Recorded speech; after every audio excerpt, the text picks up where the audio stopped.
사람들이 쉽게 변하는 것 같아도 그렇게 금방 그렇게 변하지는 않습니다. 우리 예수 믿는다고 사람이 확 바뀌는 건 아니잖아요. 어떤 부분에서는 바뀌는 부분이 있지만 어떤 부분에서는 바뀌지 않는 부분이 있습니다. 이스라엘 백성들이 애굽에서 나와서 40년 광야길을 걷게 하신 것도 하나님의 뜻이 있습니다. 애굽에서 나와서 이제 신부는 더 이상 애굽의 종이 아니고 하나님의 자녀가 되었지만 여전히 애굽에서 살던 그 애굽의 습성들, 습관 이런 것은 하루아침에 바뀌지 않습니다. 400년 종살이를 했는데 그게 계속해서 우리에게 쌓이는데 우리가 구원받았다고 해서 금방 바뀌는 것이 아닙니다. 그래서 그 묵은 때를 벗기기 위해서 40년의 기간이 필요했던 것입니다. 이 사도행전에도 보면은 오순절 성령 세례를 받고 이 역사를 경험하고 나서도 제자들이 어떤 측면에서는 많이 바뀌었습니다.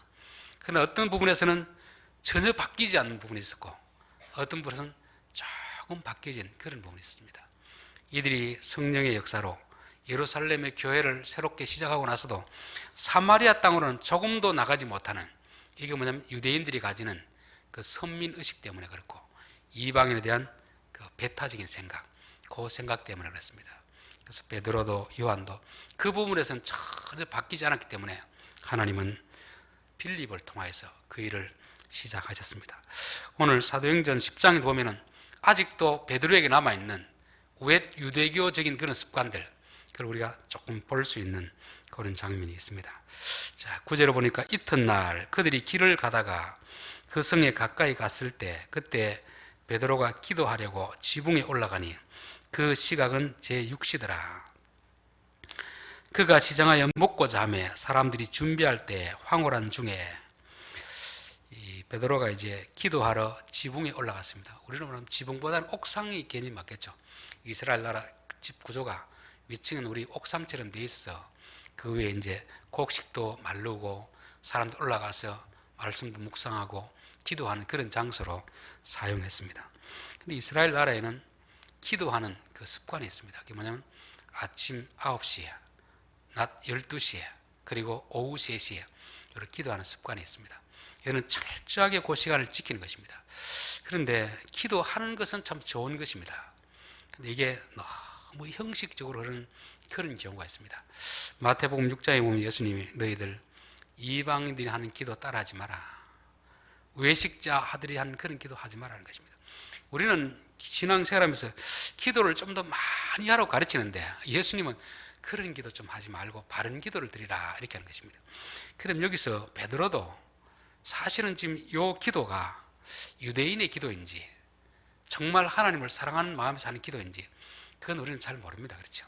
그런데 본문 내용을 보면 베드로가 정말 마음에서 우러나는 그런 기도가 아니고 여전히 늘 반복되어지는 습관에서 나오는 그런 기도임을 알 수가 있습니다. 이 하루에 3번 하는 것을 누가 정했는지는 모릅니다. 그런데 요 이스라엘 나라, 요 나라의 기후로 봤을 때 정오에는 아무것도 할 수 없는 땡볕이 내리는 그런 기온입니다. 우리나라하고는 좀 다릅니다. 이 중동 지역은 낮에는 햇살이 아주 따갑기 때문에 대부분 이때는 집에 가서 식사하고 쉬는 이런 시간입니다. 그런데 이 시간까지도 기도하러 올라간다는 건 무슨 뜻이겠습니까? 하나님에 대한 열정이 대단할 수도 있지만 이게 습관이 되어 있기 때문에 이렇게 안 하면 마치 내가 믿음이 없는 것처럼 보일 수 있는 이런 유대교적인, 우리로 말하면 기독교 안에 율법주의적인 이런 기도 습관이 있는 것입니다. 또 정오에도 그가 시장하여 먹고자 하며, 배가 고프면 어떻게 해야 됩니까? 밥부터 먹어야 되잖아요. 그렇죠? 배가 고프면 밥을 먹는 게 정상인데 이 기도 시간이니까 기도하러 올라가는 것입니다. 올라가서도 또 배가 고프니까 기도가 안 되잖아요. 그럼 밑에 있는 사람들에게 밥 준비 다 됐나 물어보고 조금 덜 됐다 그러면 준비되면 이야기하라고 또 기도하는 것입니다. 이 기도가 온전히 집중하는 기도가 아니고 배는 고픈데 기도는 해야 되는 이런 그런 환경이 있는 것입니다. 하늘이 열리며 한 그릇이 내려오는 것을 보니 큰 보자기 같고 네 귀를 메어 땅에 들이웠더라. 그 안에는 땅에 있는 각종 네 발 가진 짐승과 기는 것과 공중에 나는 것들이 있더라. 또 소리가 있으되 베드로야 일어나 잡아 먹으라 하거늘 베드로가 이르되 주여 그럴 수 없나이다. 속되고 깨끗하지 아니한 것을 내가 결코 먹지 아니하겠나이다. 보통 이런 상태 같으면, 너무 굶주린 상태 같으면 꿈에라도 나타나면 얼른 잡아 먹어야 되는데, 주여 절대 먹을 수 없습니다. 이게 뭐겠습니까? 이 베드로 속에는 뼛속 깊이 유대주의가 자리 잡고 있는 것입니다. 유대인들은 부정한 것은 아예 손도 대지 않습니다. 지금도 유대인들 철저하게 지금 레위기에 나오는 그 율법을 그대로 지키는 것입니다. 오늘날도 일부 교회라든지 아니면 이단들 같은 경우에는 구약 율법을 그대로 지키는 경우가 있습니다. 그래서 피를 먹지 말라고 하니까 선짓국 안 먹는 그런 사람이 있습니다. 또 살인하지 말라고 하니까 이게 무슨 의미인지도 모르고 군대 안 간다고 하는 그런 사람들 있잖아요. 집총 거부, 살인해서 안 된다. 그러니까 이 나오는 조항을 문자 그대로 잘 지키는 것입니다. 그래서 저는 유대교와 이 기독교를 봤을 때 유대교는 아무 계명에 매여 있는 것입니다. 그래서 안식일을 지킬 때에도 아무 일도 하지 말라고 하니까 이 사람 엘리베이터 버튼도 안 눌립니다. 그래서 호텔에 가면은 엘리베이터 두 개가 있습니다. 하나는 유대인용 엘리베이터, 하나는 외국인용. 그래서 외국인은 언제든지 눌릴 수 있잖아요. 근데 유대인들은 눌리면 이것도 일하는 것이기 때문에 층마다 서도록 이렇게 되어 있는 것이 있습니다. 그런데 유대인들도 층마다 서면 올라가는 시간이 많이 걸리잖아요. 그래서 이제 조금 지혜가 있는 사람은 기다렸다가 외국인이 타면 같이 고 탑니다. 타고 나서는 자기 있는 곳에 눌러달라고 합니다. 이 정도로 철두철미하게 지키거든요. 근데 기독교인들은 너무 복음 안에서 자유를 누리기 때문에 너무 말씀을 안 지키는 게 많이 있고, 유대인들은 너무 철두철미하게 지키는 그런 게 있습니다. 베드로도 이 유대교에 대한 사고방식이 뼛속끝이 있기 때문에 그렇게 배가 고픈 가운데서도 환상 중에 보인 것도 주여 결코 그럴 수 없습니다. 나는 절대 부정한 음식은 안 먹습니다. 이렇게 지금 말하고 있는 것입니다. 자, 14절 베드로가 이르되 주여 그럴 수 없나이다. 속되고 깨끗하지 아니한 것을 내가 결코 먹지 아니하였나이다. 지금까지도 안 먹었고 앞으로 나는 안 먹습니다. 내가 교회 목사인데, 교회 장로인데 그런 걸 어떻게 하겠습니까? 성경에서 금하는 건데 저는 결코 그런 건 할 수 없습니다. 그렇게 하는 것입니다. 이게 이제 기독교 안에서도 보수주의적인 교회가 이런 면에 철저합니다. 요즘이야 이제 이런 것이 많이 좀 지키지 않지만 옛날에도 주일날 돈 쓰는 거는 생각도 못 했습니다. 교회 안에서 드럼, 기타 치는 거 생각도 못 했습니다. 그렇죠. 그래서 예전에 고신 측에 있는 박윤선 박사님 아주 유명한 분인데 부흥회를 인도하기 위해서 이쪽 교회에서 오전 예배고 저쪽 교회로 이제 오후 예배 가야 되는데 거리가 뭐니까 택시를 타고 갔습니다. 나중에 알려져가 노예에서 7일을 당했습니다. 7일. 아니 부흥회 인도하라 그러는데 걸어갈 수도 없잖아요. 그런데 주일날 돈 썼다고 해서 7일을 당했다는 이런 실화 같은 이야기가 있습니다. 그 정도로 철저하게 그 보수, 전통 지키는 그런 것이 있었습니다. 물론 그것이 뭐 잘못됐다는 아니고 그 전통 보수가 하나님의 말씀과 비추어 왔을 때 말씀이 어긋나면 그것도 버리게 되잖아요. 그렇죠. 잘못된 것은 그렇죠. 그런데 이 베드로는 이것을 철저하게 지키고 있습니다. 하나님께서 깨끗하게 하신 것을 내가 속되다 하지 마라. 지금 내려주시는 것이 베드로가 보기에는 어떻습니까? 속된 것이죠. 세속적인 것이기 때문에 나는 못 먹습니다. 하나님 뭐라고 합니까? 하나님께서 깨끗하게 하신 것인데 너희가 왜 속되다고 하느냐? 그러니까 이게 속되고 속되지 않는 기준이 어디에 있습니까? 하나님께 있습니까? 자기 생각에 있습니까? 자기 생각에 있는 거죠. 그러니까 베드로는 신앙생활을 잘하는 것 같은데 사실은 하나님을 대적하는 그런 입장에 있습니다. 베드로는 자기가 옳다고 생각을 붙들었거든요. 근데 하나님 뭐라고 합니까? 하나님이 깨끗하게 하신 것을 너는 왜 속되다고 하느냐? 속되다, 깨끗하다 이 개념을 왜 너의 기준으로 삼느냐? 그런 것이잖아요. 우리들도 그럴 수 있겠죠. 충분히 그렇죠. 내가 지금까지 배워오고 전통적으로 지켜왔던 그런 것들 이게 분명히 옳다고 생각하는데 어느 순간 하나님은 그거 잘못된 것이다. 고치라고 할 때 우리 하나님 말씀을 따라야 되는데 베드로처럼 여전히 유대적인 사고방식 가지고 하나님 그건 틀렸습니다. 하나님은 옳다고 하는데 우리는 잘못됐습니다. 그렇게 할 수 있다는 것입니다. 자, 그럼 우리가 이제 고민스러운 내용이죠. 이게 분명히 베드로의 생각이라는 게 단순히 전통이 아니고 구약 성경에 나오는 내용 아닙니까? 그렇죠. 레위기, 신명기에 분명히 나오는 내용이거든요. 거기서는 분명히 먹지 말라고 해놓고 왜 신약에 와서는 다시 또 먹으러 가느냐? 말씀이 코에 걸면 코걸이, 귀에 걸면 귀걸이 되느냐? 그렇게 오해할 수 있거든요. 자, 우리는 이제 이 성경을 볼 때 한 두 가지 정도를 생각해야 됩니다. 그게 뭐냐면 첫 번째는 계시의 점진성이라는 게 있습니다. 계시의 점진성. 하나님이 처음부터 모든 사람이 모든 걸 다 가르쳐 주지 않습니다. 그 시대에 따라서 그 사람의 믿음의 분량에 따라서 조금씩 보여주는 것입니다. 그래서 레위기에서 보여주는 거하고 신약에서 보여주는 것은 다릅니다. 또 예수님이 십자가 지기 전에 보여주는 거하고 십자가 진 이후에 보여주는 건 다릅니다. 역사적으로 하나님이 계시에 따라서 점점 보여주는 게 다르다는 것입니다. 우리가 뉴스를 보더라도 어제 본 뉴스가 있고 오늘 본 뉴스가 있잖아요. 그러면 어느 것을 따라야 되겠습니까? 예를 들면 어제 만약에 어떤 후보자가 나 사퇴하겠습니다 이렇게 했습니다. 근데 오늘 아침에 와가지고 사퇴 안 하겠습니다 이렇게 하면 어느 것을 따라야 되죠? 뒤에 걸 따라야 되잖아요. 최신 걸 따라야 됩니다. 최신 건 그렇죠. 옛날에 묵은 게 그게 계속 이어지면 괜찮은데 이게 바뀌어 버리면 최근에 업데이트된 그 자료를 따라야 된단 말이죠. 그래서 성경에도 구약 성경에 나온 내용하고 신약 성경에 나온 내용이 상충되면은 최신의 것을 따라야 됩니다. 이게 계시의 점진성입니다. 또 우리가 어릴 때 은혜 받았던 그 내용하고 또 내가 이제 좀 연륜이 되고 직분을 가지고 받았을 때 내용하고 또 다릅니다. 그렇죠. 또 어릴 때 깨달았던 그 말씀하고 지금 깨달은 말씀은 다르다는 것입니다. 그렇다면 우리의 신앙의 연수가 더해질수록 직분이 중요한 직분을 가질수록 깨닫는 것도 달라야 될까요? 똑같아야 될까요? 달라야 되는 거죠. 히브리서 5장 12절에 보면은 멜기세덱에 관해는 우리가 할 말이 많으나 너희가 듣는 것이 둔함으로 설명하기 어려우니라. 때가 오래되었으므로 너희가 마땅히 선생이 되었을 터인데 너희가 다시 하나님의 말씀의 기초에 대하여 누구에게 가르침을 받아야 할 처지니 단단한 음식은 못 먹고 젖이나 먹어야 할 자가 되었도다. 어린아이 시절에는 어린아이에 맞는 음식이 있습니다. 어린아이에 맞는 말씀이 있습니다. 자랐으면은 자란 사람에 맞는 말씀이 있는데 우리는 여전히 어릴 때 들었던 그 말씀의 수준을 가지고 지금 지키고 있으니까 그게 하나님 말씀하고 안 맞다는 것이죠. 베드로가 지금 붙들고 있는 건 유대교식 사고방식입니다. 구약 성경에 나오는 그런 사고방식이에요.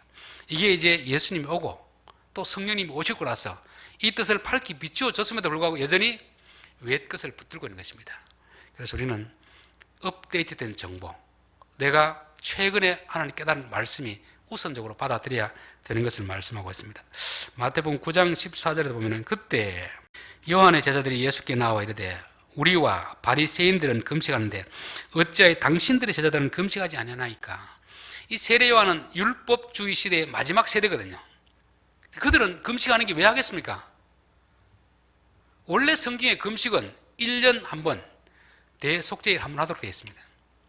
그리고 나머지 이제 전쟁 때라든지 나라가 어려울 때 금식하도록 되어 있습니다. 근데 이제 1년에 한 번 하니까 다른 사람과 똑같았잖아요. 누구나 다 하는 거거든요. 그래서 좀 종교적 열심인 사람은 우리는 1년에 한 번 해서 안 되겠다. 1년에 4번 해야 돼, 4번. 그래서 1년에 4번 하는 것입니다. 근데 1년에 4번 해도 또 사람들이 또 1년에 4번씩 하니까 이래서 안 되겠다. 그래서 일주일에 2번 하도록. 그래서 바리새인들은 우리가 일주일에 2번 금식합니다 하잖아요. 금식이 하나님이 시킨 게 아닙니다. 왜 하는 겁니까? 내가 저 사람보다 더 종교적으로 더 높은 수준에 있다는 걸 보여주기 위해서 하는 것입니다. 오늘 우리 시대에도 보면 이제 목회자들도 40일 금식을 몇 번 정도 해야지 목사가 돼가 40일 금식도 안 하고 이렇게 하는 분들이 있습니다. 저는 금식하는 건 대단히 귀한 일인데 그게 자기의 자랑이 된다면 그 금식은 대단히 위험한 것입니다. 그런데 이들은 율법주의적 사고방식 가지고 세례 요한의 제자들이 와가지고 우리도 하고 바리새인들도 하는데 당신의 제자들은 왜 안 합니까? 그렇게 따지듯이 물었습니다. 그때 예수님 하신 말씀이 새 포도주를 낡은 가죽 부대에 넣지 아니하나니 그렇게 하면 부대가 터져서 포도주도 쏟아지고 부대도 버리게 됨이라. 새 포도주는 새 부대에 넣어야 둘이 다 보존되느니라. 우리의 신앙이란 것이 어릴 때 가지는 신앙이 있습니다. 그러나 좀 자랐을 때 가진 신앙이 있습니다. 그런데 어린 나이의 수준에서 이 어른이 가지는 신앙 보니까 이해가 안 되잖아요. 그렇죠? 서로 비판하고 이런 것입니다. 그렇게 할 필요가 없다는 거죠. 각자 우리의 믿음의 연륜에 맞도록 좀 더 한 단계 업그레이드된 그런 신앙을 가지면 되는데 베드로는 여전히 이거 옛날 방식, 유대교적인 사고방식이 있는 것입니다. 그것은 베드로뿐만 아니고 오늘 우리들에게도 여전히 그런 게 있을 수가 있습니다. 저도 목사이지만 저 안에도 그런 게 있습니다. 유대교적인 사고방식, 율법적인 사고방식. 내가 이걸 내가 그래도 다른 사람보다 조금 더 낫다는 이런 자기를 드러내고자 하는 이런 마음, 그렇죠. 이게 기도일 수도 있고 금식이 될 수도 있고 다른 것이 될 수도 있고 그런 것이 있습니다. 우리는 이제 이런 것으로부터 자유해야 됩니다. 자유. 정말 하나님을 사랑하는 마음에서, 그런 마음에서 해야지 내가 이것을 해가지고 다른 사람보다 더 나아지려고 하는 이런 마음, 이게 바로 유대교적인 그런 사고방식입니다. 이 계시의 점진성을 모르기 때문에 그런 오해가 생기는 것이고, 두 번째는 하나님이 어떤 말씀을 주실 때는 형식이 있고 본질이 있습니다. 본질. 그럼 형식을 처음에는 먼저 가르칩니다. 그럼 형식을 통해서 본질로 나아가야 되거든요. 그런데 본질로 나아가지 않고 형식에 계속 머무르는 그런 게 있습니다. 이게 또한 유대교 종교입니다. 유대교 종교. 하나님은 아브라함에게 할례를 행하라 했잖아요. 몸에 할례를 행하라고 했습니다. 그런데 하나님의 본심은 뭐였냐면은 마음의 할례를 행하라는 것입니다. 마음의 할례. 마음의 할례는 뭐냐면은 더 이상 내가 내 스스로 할 수 없습니다. 나를 죽이는 것이고 하나님만이 할 수 있습니다. 이게 마음의 할례입니다. 그런데 유대인들은, 예수님이 왔을 때 유대인들은 몸의 할례를 행하고 있었고 마음의 할례를 안 행했습니다. 그렇다면 그릇은 준비되는데 아무것도 내용이 들어있지 않습니다. 그 그릇은 아무런 필요가 없는 거잖아요. 그릇은 반드시 그 안에 내용물을 담기 위해서 있는 거거든요.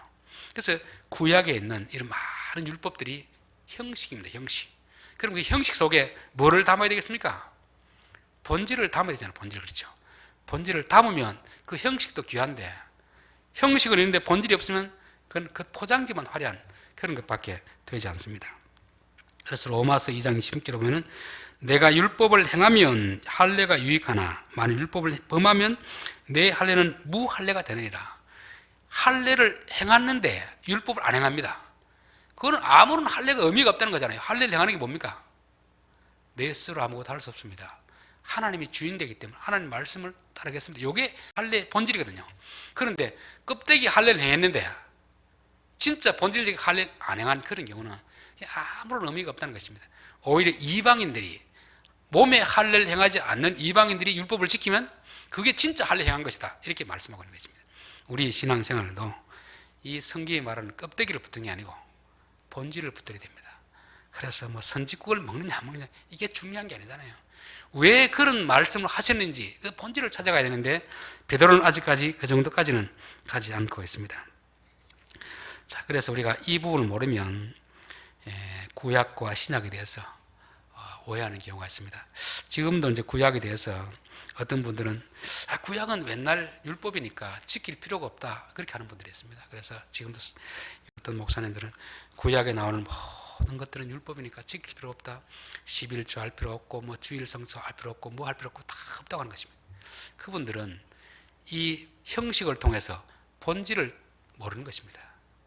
형식은 형식이 중요한 게 아니고 구약에도 그 형식을 통해서 분명히 신명기에는 할례는 마음이 할지니 가르쳐 있거든요. 거기 다 있는데 그걸 다 버려야 된다고 하는 것은 잘못된 것입니다. 이와 반대로 또 다 지켜야 된다 그런 사람이 있습니다. 이 안식교라든지 이단들 보면 그렇잖아요. 지금도 안식일을 지켜야 된다고 하는 거잖아요. 우리는 구약에 예언하신 예수님이 왔기 때문에, 십자가에서 부활하셨기 때문에 우리는 부활하신 첫날을 지키는 거잖아요. 이걸 알지 못하면 여전히 형식에 붙들리는 그런 것이 될 수 있습니다. 그래서 우리가 구약에 나온 성경을 제대로 이해를 해야 우리가 지키면서도 하나님 말씀을 지킬 수 있는 거지, 잘못하면 지키면서도 하나님 말씀을 어길 수 있게 되는 것입니다. 하나님은 깨끗하다고 하는데 우리는 속되다 할 수 있는 것이죠. 이게 바로 구약에 대한 이해 부족이 있으면 그렇게 되는 것입니다. 자, 16절 이런 일이 3번 있은 후 그 그릇이 곧 하늘로 올려져 가더라. 성경에서 3번이라는 말은 숫자적으로 1번, 2번, 3번 이렇게도 볼 수 있지만 3번이라는 것은 많은 횟수를 말합니다. 바울이 하나님 앞에 자기 병 낫게 해달라고 몇 번 기도했습니까? 3번 기도했잖아요. 그 말은 숫자적으로 3번 했다는 말이 아닙니다. 충분히 할 만큼 다 했다는 것입니다. 자, 여기서 이 베드로의 이 유대교적인 사고방식이 끼어지는데 한 번만에 됩니까? 안 됩니까? 한 번에 안 됩니다. 우리 속에 있는 자기만의 어떤 철학, 고집도 한 번에 안 끼잖아요. 계속 새로운 정보가 들어와가지고 반복적으로 자꾸 듣다가 보면 어느 순간 조금씩 끼어지는 것입니다. 한꺼번에 사람이 확 바뀌진 않아요. 그래서 내 생각이 바뀌기까지는 수많은 새로운 정보들이 들어와서 내 안에 있는 것과 충돌하는 일이 있어야 됩니다. 그래서 3번 그렇게 됐다는 것은 베드로에게 많은 횟수, 뭐 굳이 숫자로 봐도 되고 아니면 여러 번의 것을 말씀하고 있는 것입니다. 욥기 33장에 보면은 하나님은 한 번 말씀하시고 다시 말씀하시되 사람은 관심이 없도다. 사람이 침상에서 졸며 깊이 잠들 때나 꿈에나 밤에 환상을 볼 때 그가 사람의 귀를 여시고 경고로서 두렵게 하시니 사람의 귀를 여시고 인치듯 교훈하시다니. 여기 이제 옛날 번역으로 되어 있습니다. 인치듯 교훈하시다니. 하나님 우리에게 어떤 말씀하실 때 한 번 말씀해서 우리가 못 알아들으면 어떻게 하겠습니까? 한 번 하고 끝내겠습니까? 계속 말씀하겠습니까? 계속 말씀합니다. 그래서 똑같은 메시지가 내게 계속 들리잖아요. 아, 이 하나님께서 하시는구나. 내가 못 알아들으니까 하시는구나. 어떤 분이 이제 그런 이야기 하더라고요. 이제 명절에 여기 이제 명절을 새러 와서 이 교회에 참석해서 설교를 듣는데 자기 교회에서 들은 목사님 설교가 일치한답니다. 본문은 다른데 어떤 부분이 그분에게 중요한 거거든요. 그런데 또 신기한 것은 자기가 차를 타고 오면서 기독교 방송을 들었는데 또 그 내용이 나오더랍니다. 똑같은 내용이 본교회 담임 목사 설교했어, 방송 설교했어, 또 여기 고향교회 와서 들었는데 그 소리 또 나오더랍니다. 이게 뭐 하는 거겠습니까? 그 사람이 못 알아들으니까 인치듯이 하나님 귀에 넣어주는 것입니다. 그래서 우리에게 똑같은 메시지가 사람을 달리하면서 계속 반복되면 하나님에게 내게 하시는 말씀이구나. 적어도 그 정도는 깨달을 수 됩니다. 한 번, 두 번에서는 못 깨달을 수 있습니다. 이게 똑같은 내용이 자꾸 반복되면 하나님에게 내게 하시는 말씀이구나. 그렇게 깨달을 수 있어야 됩니다. 베드로가 본 바 환상이 무슨 뜻인지 속으로 의아해 하더니 마침 고넬료가 보낸 사람들이 시몬의 집을 찾아 문 밖에 섰어요. 여기서는 환상은 꿈도 아니고 생시에 보는 것을 이제 환상이랍니다. 환상, 그렇죠. 근데 환상이나 꿈이 다 하나님이 주신 것인가? 교인들 중에서도 꿈 해몽에 관한 관심이 있습니다. 내가 이런 꿈을 꿨는데 어떻게 행동해야 될까? 그런 분들이 많이 있습니다. 여러분, 꿈이나 환상은 하나님이 주신 것일 수도 있지만 개꿈일 수도 있습니다. 그렇잖아요. 내가 막 어떤 것을 간절히 바라면 그런 게 보입니다. 헛것이 보이게 돼 있거든요. 그런데 이거는 하나님 주신 것이다, 이렇게 속단할 수는 없는 것입니다. 자, 하나님이 주신 것이면 반드시 어떤 일이 일어나야 됩니까? 현실에서 그런 일이 일어나야 됩니다. 그런 일이 일어나지 않으면 이건 개꿈입니다. 잘못된 환상인 거죠.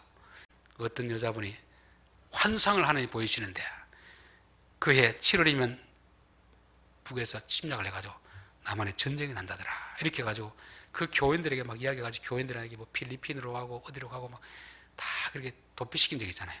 그런데 7월에 대해서 아무 일도 없었습니다. 그 환상은 누가 주는 것이겠습니까? 하나님이 주신 것입니까? 자기 생각에서 일어나는 일입니까? 아니면 마귀가 준 겁니까? 적어도 하나님이 준 것은 아니겠죠, 그렇죠? 하나님이 주신 꿈, 하나님이 주신 환상은 현실에 일어나야 됩니다. 성취가 되면 그게 하나님 주신 것이고 성취가 안 일어나면 그건 자기 생각일 뿐인 것입니다. 여기서도 꿈을 꿨는데 이게 환상을 봤는데 이게 도대체 무슨 뜻인가? 자기도 그 뜻을 몰랐습니다. 그런데 자기 앞에 이방인이 딱 닥친 것이죠. 이 꿈하고 너무 맞아떨어지는 것 같다, 환상하고 너무 맞아떨어지는 것 같으니까 이게 도대체 어떻게 된 것인가, 이렇게 궁금해하고 있을 때 18절 불러 묻되 베드로를 하는 시몬이 여기 유숙하는 야근을, 베드로가 그 환상에 대하여 생각할 때 성령께서 그에게 말씀하시되 두 사람이 너를 찾으니 일어나 내려가 의심하지 말고 함께 가라, 내가 그들을 보내었느니라. 자, 환상을 보여주신 분도 성령님이 보여주시고 또 여기서 이 사람들이 왔을 때 이 베드로가 자기는 지금까지 이방인들을 상종을 안 해왔잖아요. 근데 이방인들이 와가지고 오라는데 갈 수 없지 않습니까? 어떻게 된 일인가 궁금해하고 있을 때 성령께서 내가 보냈으니까 의심하지 말고 가라, 이렇게 합니다. 근데도 베드로는 예 알겠습니다 하지 않고 어떻게 합니까? 베드로가 내려가 그 사람들을 보고 이르되 내가 곧 너희가 찾는 사람인데 너희가 무슨 일로 왔느냐, 무슨 일로 왔느냐. 그래도 궁금해가지고 무슨 일로 왔느냐, 그러니까 이런저런 이야기를 하잖아요. 사실 그들이 대답하되 백부장 고넬료는 의인이요 하나님을 경외하는 사람이라 유대 온 족속이 칭찬하더니 그가 거룩한 천사의 지시를 받아 당신을 그 집으로 청하여 말을 들으려 하느니라 한데 베드로가 그들을 불러들여 유숙하게 하니라. 그들을 불러들여 함께 잠을 잤다는 말은 유대인들은 친족 개념이 아주 강합니다. 아무나 자기 집에 들이지 않습니다. 또 식사도 같이 잘 하지 않습니다.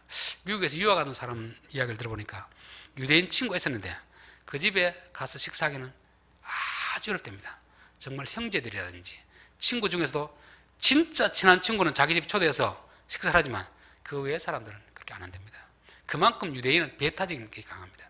그런데 베드로가 그 이방인들을 불러들여서 유숙하겠다는 말은 무슨 뜻입니까?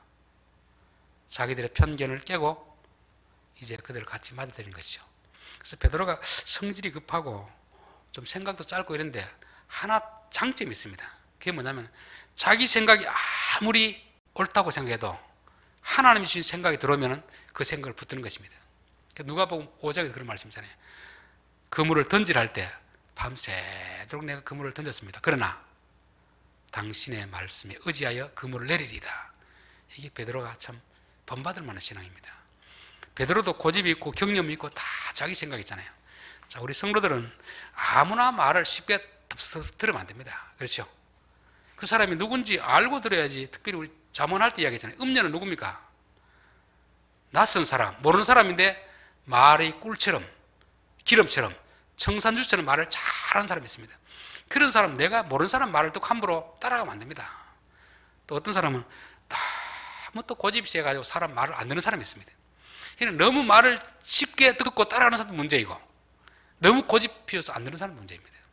적어도 우리가 모르는 사람들의 말은 쉽게 따라가면 안 됩니다. 그 사람이 아무리 말을 잘하더라도 적어도 그 사람의 신분이 어떻고 그 사람의 출신이 어떤 것인고 그걸 알기 전까지는 쉽게 따라가면 안 됩니다. 그러나 하나님의 말씀이라면 어떻게 됩니까? 내 생각하고 틀려도 예, 알겠습니다. 이게 정말 믿음의 사람입니다. 베드로가 참 우리가 본받을 만한 것이 바로 요 점입니다. 성질이 좀 급하고 단순하고 이런 것도 있지만 그래도 누가복음 5장이라든지 이게 보면 분명히 자기 생각은 안 맞거든요. 자기가 지금까지 알아왔던 경험, 전통과는 안 맞는 일인데 하나님이 받아들이라니까 예, 알겠습니다 하고 불러들여서 유숙하는 요게 베드로를 통해서 우리가 배워야 될 모습이 아닌가 그런 생각이 듭니다. 자, 결론입니다. 베드로는 예수를 믿고 성령을 받고 변화가 되었지만 모든 것이 한순간에 다 변하지 않습니다. 아직도 그 마음속에 있는 유대교식 사고방식이 남아있습니다. 그래서 베드로뿐만 아니라 우리도 여전히 마찬가지입니다. 특별히 한국 교회는 유교, 불교, 무속신앙 이런 게 막 있는 배경에서 기독교가 들어왔기 때문에 가만히 보면 교회에서도 여전히 불교식, 유교식 이런 게 많이 남아있습니다. 하루아침에 변하지 않지만 시간이 지날수록 자꾸 바뀌어가야 됩니다. 옛날에는 그렇게 했을지라도 이제 믿음이 자라면 바뀌어가야 되는 것입니다. 하나님은 10장에서 베드로의 이런 유대교식 사고방식을 하나둘씩 깨뜨려가는 것입니다. 하나둘씩. 그래서 우리들도 내가 지금 생각하는 것과 내가 옳다고 생각하는 게 있습니다. 내가 옳다고 붙들은 전통이 있습니다. 그러나 그것이 하나님이 지금 말씀하시는데 잘못됐다 하면 예, 알겠습니다. 내 생각보다 내 신념보다 내 고집보다 하나님께서 우리에게 새롭게 깨닫게 해주는 게 있다면 예, 알겠습니다. 따라가는 것이 필요한 것입니다. 자, 구약 성경과 신약 성경에 대해서 말씀드렸습니다. 구약은 계시의 점진성으로 봤을 때 앞에 일어나는 일입니다. 신약은 최근에 일어나는 거잖아요. 그렇죠? 그래서 우리가 구약과 신약이 상충될 때는 신약을 따라야 됩니다. 신약을. 그렇죠? 최근의 뉴스를 봐야 되잖아요. 그리고 또 구약은 모형을 통해서 실체를 설명하는 것입니다. 구약만 붙들면 안 되는 거죠. 실체인 신약을 보고서 구약을 이해하면 바로 이해하는 것이고 이 신약을 모르고 구약만 붙들면 우리는 유대교로 다시금 빠지게 되는 것입니다. 자, 모든 꿈 환상이 하나님 주는 건 아닙니다. 하나님 주는 것은 반드시 현실에서 성취되어야 그게 하나님이 주시는 것입니다. 베드로에게 환상은 결국 이방인을 거부하지 말라는 하나님의 계시였습니다. 그리고 베드로는 자기 생각은 안 맞더라도 성령이 말씀하니까 예, 알겠습니다. 따라가는 이런 순종한 마음, 이게 우리가 베드로를 통해서 배워야 될 교훈이라 그렇게 믿습니다. 기도드리겠습니다.